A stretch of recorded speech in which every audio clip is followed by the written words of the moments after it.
හරි. ඉලෙක්ට්‍රොනික විද්‍යාව. මේ දැන් මොනවා අහගන්නේ? ඉලෙක්ට්‍රොනික විද්‍යාව. right. විද්‍යුතය සන්නයනය කිරීම අනුව ඕනෑම ද්‍රව්‍යයක් කැලි තුනකින් එක ගොඩකට දාන්න පුළුවන්. මොනවද? විද්‍යුත් සන්නායකයි, විද්‍යුත් පරිවාරකයි, අර්ධ සන්නායකයි. තුනයිනේ. විද්‍යුත් සන්නායක කියන්නේ විද්‍යුතය සන්නයනය කළ හැකි ද්‍රව්‍ය. විද්‍යුත් පරිවාරක කියන්නේ විද්‍යුතය සන්නයනය නොකරන ද්‍රව්‍ය. අර්ධ සන්නායක කියන්නේ බාහිර සන්නයනය කරන ද්‍රව්‍ය. හරි. දැන් ඇවිල්ලා අර්ධ සන්නායක. හරි. අර්ධ සන්නායක ආදානේ ආවර්තක වගුවේ කිමිනි කාණ්ඩයේ මූල ද්‍රව්‍ය වලින්ද? හතරවෙනි කාණ්ඩයේ මූල ද්‍රව්‍ය. අවසන් ශක්ති මට්ටමේ ඉලෙක්ට්‍රෝන කීයද? 4. හතරවෙනි කාණ්ඩයේ මූල ද්‍රව්‍යයේ නම කියන්නේ? සිලිකන් වගේ ගමුකෝ. සිලිකන්. සිලිකන් වටේට තමන්ගේ වටේට ඉලෙක්ට්‍රෝන පවුලේ තියාගෙන තමයි ඉන්නේ. ඒවට කියනවා ඇවිල්ලා සහසංයුජ බන්ධන හදාගෙන ඉන්නවා කියලා. සහසංයුජ බන්ධන හදාගෙන තමයි ඉන්නේ. මොකද ඇරිසක් වගේ ළමා දෙන්නේ.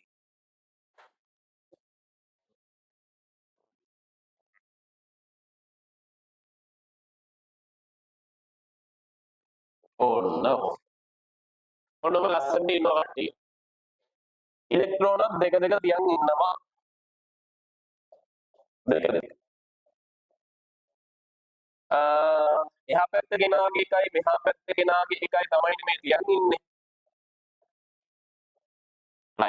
ඔන්න හරි මම කියන්නේ අර්ධ සන්නායක ද්‍රව්‍ය හදන්නේ ආවර්තිතාවයේ කිවිලි කාණ්ඩයෙන් 4 වෙනි කාණ්ඩ. ආවර්තිතාවයේ 4 වෙනි කාණ්ඩයේ තියෙන විශේෂත්වය මොකද්ද? අවසන් ශක්ති මට්ටමේ තියෙන ඉලෙක්ට්‍රෝන කීයද? 4යි නේද? එයාලා අවසන් ශක්ති මට්ටමේ ඉලෙක්ට්‍රෝන උපරිම ප්‍රමාණයක් ප්‍රෝ ගන්න try කරනවද? 8යි. 8ක් ප්‍රෝ ගත්තොත් තමයි එයාලා මේ ස්ථායීත්වයට වත් වෙන්නේ. එහෙමනේ 8ක් ප්‍රෝ ගන්නේ කොහොමද? එක සිලිකන් එකක වටේට 1යි 2යි 3යි 4යි අනිත් සිලිකන් වලින් සපෝට් එක ගත්තට පස්සේ 2යි 4යි 6යි 8ක් පෙන්නනවා. පැහැදිලිද වැඩේ? හරි. මේ පුතේ මේකේ මේ එක තැනක තියෙන තැන් දෙකක තියෙන ඉලෙක්ට්‍රෝනයක් දෙකක් වගේ නිදහස් වෙලා තියෙන්න පුළුවන් ඉතින් ඒ. ඔය මේක තමයි නිදහස් ඉලෙක්ට්‍රෝනය වගේ දෙකක ඉන ඉලෙක්ට්‍රෝන දෙකක්. ඉතින් නිදහස් වෙලා තියෙන්න පුළුවන් දුවට නෑ. එක තැනක තැන් දෙකක තියෙන ඉලෙක්ට්‍රෝන නිදහස් වෙලා තියෙන්න පුළුවන්. නිදහස් වුණාට පස්සේ මෙන්න මේ හැදෙන එක තමයි මොකක්ද නම කියන්නේ? ඒකට කියන පුතේ ඉලෙක්ට්‍රෝනයක් නෙමෙයි නිසා මොකක්ද? කුහරයක් කියලා. හරි. ආවර්තිතාවයේ 4 වෙනි කාණ්ඩයෙන් අර්ධ සන්නායක හදනවා. මේ ඇවිල්ලා අර්ධ සන්නායක. අර්ධ සන්නායක බන්ධන වල තියෙන සහසංයුජ බන්ධන කියලා જાතිය. සහසංයුජ බන්ධන කියන්නේ මෙයාගේ ඉලෙක්ට්‍රෝනයි මෙයාගේ ඉලෙක්ට්‍රෝන දෙන්නම හවුලේ තියන් තමයි ඔය තියෙන එක තැනක තැන් දෙකක තුනක වගේ ඉලෙක්ට්‍රෝන නිදහස් වෙලා තියෙන්න පුළුවන්. නිදහස් වුණාට පස්සේ එතන හැදෙනවා කුහරය. වැඩි පැහැදිලිද? දැන් පුතේ මෙතනට විභවාන්තරයක් ඇති කරලා කියලා නිකන් හිතන්න. නිකන් මේව ක්‍රියාත්මක වෙන්නේ නැහැ. විභවාන්තරයක් දෙන්න බෑ ඉතින් ධාරාවක් දාගෙන. මේ තියෙන්නේ මේ ඩොට් ඉන්නේ. වර දාන්නේ. වර වගේ සෙට්ලා තියෙන බෝල සෙට්. හරි. මේ විභවාන්තරයක් දෙමු. මේ පැත්තට ධන එකක් දෙමු නිකන්. මේ පැත්තට ඍණ එකක් දෙමු. ඔන්න තුන විභවාන්තරයක් ඈ. විභවාන්තරයක් දුන්න ගමන් බං මෙන්න මෙහෙම සීන් එකක් වෙනවා. දැන් ඉලෙක්ට්‍රෝන වලට මේ පැත්තට එන්න මේක ධනකෙන් තමයි වෙලෙසිය. ධන මේක ඍණ. දැන් බාහිරින් බලයක් සපයලා තියෙන්නේ ඉලෙක්ට්‍රෝන වලට දකුණු පැත්තට එන්න. ඔය විභවාන්තරයක් දෙනවා කියන්නේ ශක්තිය සපයනවා කියන එක. ඉලෙක්ට්‍රෝන වලට වම් පැත්තට එන්න ශක්තිය සපයලා තියෙන්නේ මොකද මෙතන ධන ගතියක් තියෙන නිසා ඉලෙක්ට්‍රෝන කැමති දකුණු පැත්තට එන්න. දැන් පුතේ මෙතන ධන ගතියකුත් තියෙනවා. ඔන්න වැඩේ පටන් ගන්නවා කියන්නේ. මෙතන ධන ගතිය නිසා මෙතන තියෙන ඉලෙක්ට්‍රෝනය බක් කැඩිලා ඩුක් ගාලා මෙතනට එනවා. ඇයි මේ කොහොමද දකුණු පැත්තේ ඉලෙක්ට්‍රෝන කැමති එක? මෙතන ධන ගතියනේ. ඉලෙක්ට්‍රෝන ආසයි දකුණු පැත්තේ නාසයි. ආස නිසා මෙතන පොඩි ධන ගතියකුත් තියෙන නිසා මෙතන තියෙන ඉලෙක්ට්‍රෝනේ ඩොක් ගාලා කැඩලා මෙතනට එනවා. එතකොට මෙතන තියෙන කුහරය දැන් තියෙන්නේ කොහෙද? මෙතන. වැඩි තේරුණාද? ඇසෙන්ද? ඊට පස්සේ ඕකෙන් සපෝට් එක හම්බ වෙනවා මෙතන මේ වගේ තැනක. එතකොට මෙතන දැන් කුහර තියෙන්නේ. එහෙනම් මෙතන තියෙන ඉලෙක්ට්‍රෝන ගැනලා මෙතනට එනවා. හරි. ඒකත් හරි. හරිද? ඊට පස්සේ මෙතන කුහරේ හැදෙනවා. මෙතන කුහරේ හැදෙනකොට මම මේ වගේ තැනක තියෙන ඉලෙක්ට්‍රෝනයක් මෙතනට එනවා. මේ වගේ තැනක තියෙන එකක් එන්නත් පුළුවන්. මම මේ ආසන වශයෙන් නොදින්නේ. ඒතර කුහර තියෙන්නේ මෙතන. කුහර තියෙන්නේ මෙතන. ඊට පස්සේ මෙතන වගේ තියෙන තැනක මේ වගේ තැනක තියෙන ඉලෙක්ට්‍රෝනයක් ගැලවිලා එයි. ඒතර කුහර තියෙන්නේ මෙතන. ඊට පස්සේ මෙතන තියෙන ඉලෙක්ට්‍රෝනයක් ගැලවිලා එයි. ඔන්න ගියපු මාර්ගේ. දැන් බලපන්. මෙතන කුහරේ තිබ්බා. මෙතන ඉලෙක්ට්‍රෝන මෙතන පැනනට පස්සේ කුහරේ මෙතනට ආවා. මෙතන ඉලෙක්ට්‍රෝන මෙතන පැනනට පස්සේ කුහරේ මෙතනට ආවා. මෙතන ඉලෙක්ට්‍රෝන මෙතන පැනනට පස්සේ කුහරේ මෙතනට ගියා. මෙතන ඉලෙක්ට්‍රෝන මෙතන පැනනට පස්සේ කුහරේ මෙතනට ගියා. මෙතන ඉලෙක්ට්‍රෝන මෙතන පැනනට පස්සේ කුහරේ මෙතනට ගියා. එහෙනම් ඉලෙක්ට්‍රෝන චලිත වෙන පාර මොකද්ද? මෙන්න මේ පාර. එතන කුහර චලිත වුණු පාර මොකද්ද? මෙන්න මේ පාර. විරුද්ධ පාරට තමයි කුහර චලිත. ඕන්න වැඩි. එහෙනම් මේ සිද්ධිය මොකද්ද? අපි ගත්තොත් 1 2 3 4 5 6 පාරේ තමයි ඉලෙක්ට්‍රෝන චලිත වුණේ.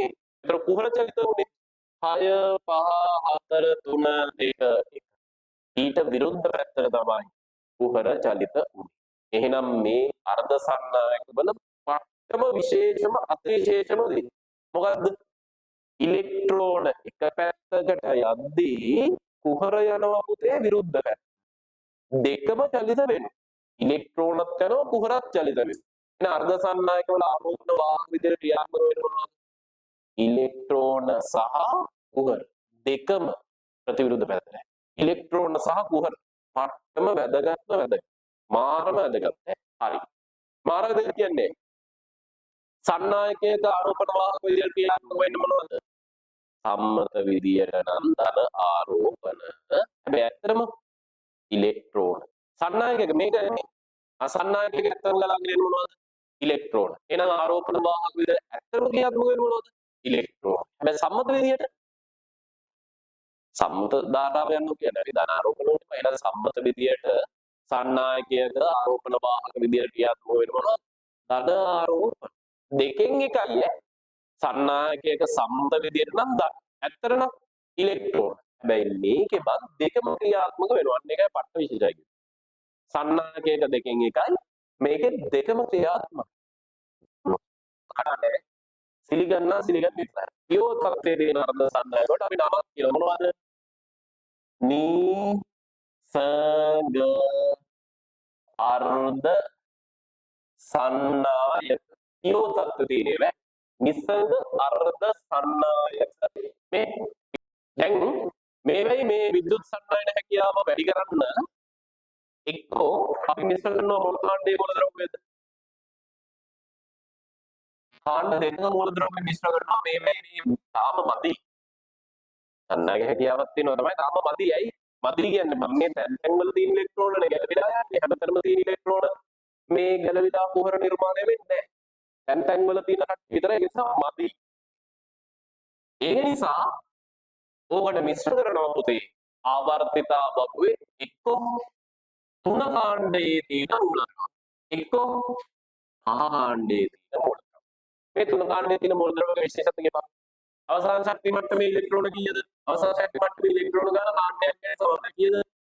3යි. බෝරෝන් වල අවසාන ශක්ති මට්ටමේ ඉලෙක්ට්‍රෝන 3යි. ඒ සුදු පුතේ බෝරෝන් වල අවසාන ශක්ති මට්ටමේ ඉලෙක්ට්‍රෝන කීයද? 3යි.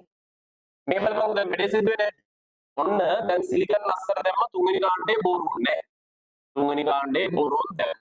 මෙන්න බෝරෝන් පරමාණු. අවසාන ශක්ති මට්ටමේ ඉලෙක්ට්‍රෝන දෙන්නේ පොතේ 3යි. එතකොට මේ බෝරෝන් මෙතනට අවසාන ශක්ති මට්ටමේ ඉලෙක්ට්‍රෝන කීයද? 3යි. හතරවෙනි තැන කවුරුත් නෑ. එතකොට පොතේ 4 දෙනෙක් ඉන්නවා කියලා හිතාගෙන මෙතනට එනවා සිලිකන් කට්ටිය මිශ්‍ර වෙන්න බලාගෙන. ඕන්න අවුල තියාගන්න බලන්න. මුලින් ආපු 3 දෙනාට බෝරෝන් 3 දෙනෙක් දෙනවා. හැබැයි පස්සේ ආපු සිලිකන්ට දෙන්න ඉලෙක්ට්‍රෝනයක් නැහැ. තේරුණාද? හැබැයි පුතේ සිලිකන් ගැලවිලා යන්නේ නැහැ. ආපු ලැජ්ජාවට එමම සම්බන්ධ වෙලා ඉන්නවා. හැබැයි බෝරෝට දෙන්නේ ඉලෙක්ට්‍රෝනයක් නෙවෙයි. තේරුණාද? ලැජ්ජාවට කරන දෙයක් විතරයි. හරි. ඔන්න බලපන් දැන් මේ එක බෝරෝන් පරමාණුවක් තමයි ආවේ. එක බෝරෝන් පරමාණුවකට එක කුහරය ගානේ සෙට් වෙනවා. තේරුණාද? ඇයි අර්ධ සන්නායකයක විද්‍යුතය සන්නායනය කරන්න කොහොමද බලපානවනේ. එක බෝරෝන් එකකට එක කුහරයක් හැදෙනවා. එතකොට පුතේ මේකේ කුහර සංඛ්‍යාව පට්ට වැඩි වෙනවා බෝරෝන් දැම්මට පස්සේ. බෝරෝන් එකකට එකක් ගානේ සෙට් වෙනවා. තේරුණාද? කුහර ගාන වැඩි නිසා විද්‍යුත් සන්නායන හැකියාවත් ඉතාමත්ම වැඩි වෙනවා. ඕන්න හරිද? මෙතන මෙඩි කවුද? නිදහස් මේ වගේ මේ බලන්නකෝ. මෙතන කුහරයක් තියෙන එක ඇත්ත. හැබැයි මේකේ සමහර තැනක තියෙන ඉලෙක්ට්‍රෝනයක් නිදහස් වෙලා නිදහස් ඉලෙක්ට්‍රෝන හැදිලා තියෙන්න පුළුවන්. මේ තියෙන්නේ බෝරෝන් වල අඩුව නිසා ආපු කුහරය. මේ ඉලෙක්ට්‍රෝනය නිදහස් වීම නිසා ආපු කුහරය. يعني සාමාන්‍ය තැනක දෙකක තියෙන ඉලෙක්ට්‍රෝනයක් දෙකක් නිදහස් වෙලා තියෙන්න පුළුවන් නේ. පුළුවන් බැරි කමක් නැහැ. ඔන්න වැඩි මේ නිදහස් ඉලෙක්ට්‍රෝන මේ බෝරෝන් වල අවසන් ශක්ති මට්ටමේ බෝරෝන් වල අවසන් ශක්ති මට්ටමේ ඉලෙක්ට්‍රෝන නොමැති බැවි අවසන් ශක්ති මට්ටමේ ඉලෙක්ට්‍රෝන 3 පමණක් ඇති බැවින් සෑදෙන කුහර ඕන්න හදා. බෝරෝන් වල අවසන් ශක්ති මට්ටමේ උදේ ඉලෙක්ට්‍රෝනයක් තියෙන ඉලෙක්ට්‍රෝන 3ක් විතරයි තියෙන්නේ. ඒක නිසා පොත් සෑදෙන කුහරය මේ නිදහස් කුහරය. අපිට දැන් කියපන්. මේ මම උදාහරණයක්. මේකේ අවසන් ඉලෙක්ට්‍රෝන කීයද? 1යි කුහර කීයද? ඊට වඩා වැඩි. එන්න නිදහස් ඉලෙක්ට්‍රෝන සංඛ්‍යාවට වඩා කුහර සංඛ්‍යාව මොකෝ වෙන්නේ? වැඩි. එහෙනම් මේකේ ආරෝපණය දරදරිනද? මේ වගේ අර්ධ සන්නායකයට ආරෝපණය දරදරිනද? කියපන් බලන්න. ධනද ඍණද? එහෙම කියන්න බෑ බා. ඇයි එහෙම කියන්න බැරි? බෝරෝන් උදාසීන තත්ත්වේ නේද තිබ්බේ? ඔව්. සිලිකන් උදාසීන තත්ත්වයේද තියෙන්නේ? ඔව්. දැන් මේකෙන් ඉලෙක්ට්‍රෝනයක් අරගෙන අපි මල්ලට දාගත්ත කියලා හිතමු. දැන් නම් මේක මොන ආරෝපණයද? දැන් ඉලෙක්ට්‍රෝනයක් ගලවලා සම්පූර්ණයෙන්ම අයින් කරලා දැම්මනේ පද්ධතිය. දැන් මේක මොන ආරෝපණයද? ධන ආරෝපණයි. හරිද? මේ ඉලෙක්ට්‍රෝනයක් ගැලවිලා ගියාට මේක තියෙන්නේ අර්ධ සන්නායකයේ ඇතුළම තමයි බලන්න. ඒක නිසා මේක මොන තත්ත්වයකද තියෙන්නේ පුතේ? උදාසීන තත්ත්වය තමයි තියෙන්නේ. තේරුණාද? අපි මේ ඉලෙක්ට්‍රෝනයක් ගැලවෙලා ගියාට මල්ලට දාගත්තේ නෑනේ. මේ ඉලෙක්ට්‍රෝන තාම තියෙන්නේ මේ අපි බෝඩ් එක අර්ධ සන්නායකයේ කියලා තමයි. බෝඩ් එක ඇතුළේ තමයි තියෙන්නේ. ඒක නිසා ආරෝපණයක් නේ. තේරුණාද? හරි. පොඩි කතා ටිකක් තියෙනවා මේකේ. ඔන්න මිශ්‍ර කරා කියලා ආරෝපණය වෙනස් වෙනවද පුතේ? නැහැ. හරිද? හැබැයි මේකේ නිදහස් ඉලෙක්ට්‍රෝන වලට වඩා කුහර වැඩි නේද? ඒක නිසා අපි කියනවා මේකේ කුහර කියන්නේ බහුතර වාහක ගොඩක් තියෙන જાතිය. නිදහස් ඉලෙක්ට්‍රෝන කියන්නේ මොන જાතියද? සුළුතර වාහක. තේරුණාද? හරි. එක පළවෙනි කාරණේ ඒක. ඊට පස්සේ දෙවෙනි කාරණේ මේකේ කුහර වැඩි මොන වුණත් කුහර වල තියෙන පොසිටිව් ගතියක් මොකද? ඉලෙක්ට්‍රෝන වලට තියෙන නෙගටිව් ගතියක්. ඒක නිසා අපි මේකට කියනවා p වර්ගය පොසිටිව් වර්ගය. p වර්ගය කියන්නේ පොසිටිව් වර්ගය කියන එක. p වර්ගයේ බාහ්‍ය අර්ධ සන්නායකයක්. p වර්ගයේ බාහ්‍ය අර්ධ සන්නායක. බාහ්‍ය මොකද? phosphorus phosphorus වල පුතේ පස්වෙනි කාණ්ඩයේ යෝග්‍ය අවසන් ශක්ති මට්ටමේ ඉලෙක්ට්‍රෝනක් 5යි 1 2 3 4යි මෙන්න පුතේ එකෙක්ට ඉඩමදි වෙනවා. තේරුණා? එකෙක්ට ඉඩමදි. සිලිකන් 4 දෙනෙක් එනවා 4 පැත්තෙන්. එක phosphorus ඉලෙක්ට්‍රෝනයක් එළියට දාන්න වෙනවා. ඔන්න එළියට දැම්මා. එළියට දානකොටම පුතේ මෙන්න එක නිදහස් ඉලෙක්ට්‍රෝනයක් හැදුණා. එළියට දානකොට මේක තමයි නිදහස් ඉලෙක්ට්‍රෝනය. ඕන්න වැඩි.